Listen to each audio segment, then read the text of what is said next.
Grabe yung lamig nanonood, guys. Oh my God. Pero yung lamig masarap. Grabe. Char. Good morning.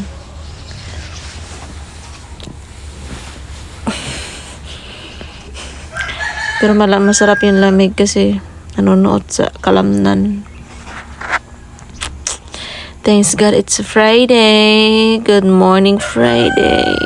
It's Munggo Day. Matagal na ako nagkikrave ng munggo. Ang tawag yan? Magpapakulo ako ng munggo ngayon. Dilip. Kaya ako nagpalit ng kurtina. Kasi diba last month, yung kurtina ko, yung blinds, yung chuk pa. Kaya binalik ko yung dati kong kurtina.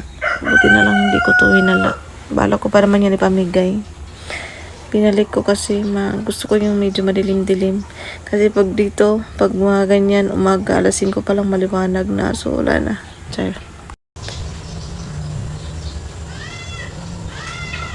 Ay. Bago na daw ako.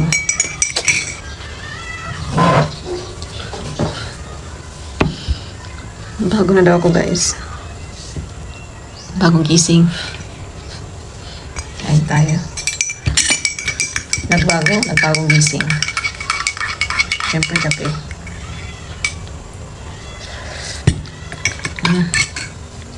Bakit kaya lately parang ang pait ng timpla ko lagi ng kape?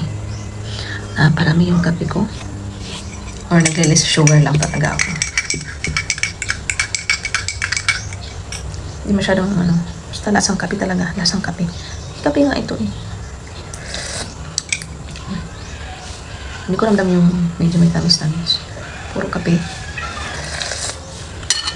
Tapos may cream.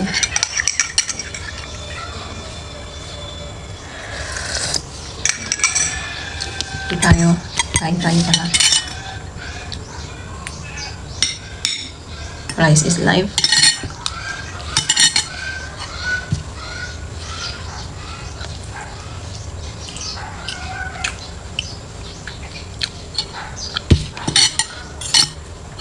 Century na nilagyan ko ng itlog. Ginisa ko lang. Kain tayo. Mab. Si Mabi nasanay. At yung kakain dito sa tabi. Kasi dito mga nakaraan, pag spoiled, pagkakain, hinuhulugan. Binibigyan siya dito.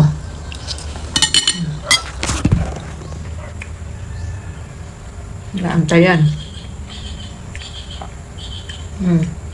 Naantay na bibigyan. Na-spoiled yan. Tama?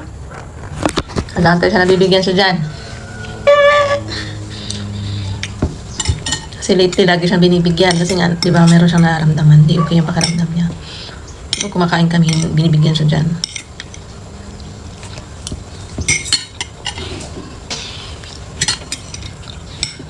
Maglalaga ako ng munggo ngayon. Parang gusto ko ng munggo. It's Friday.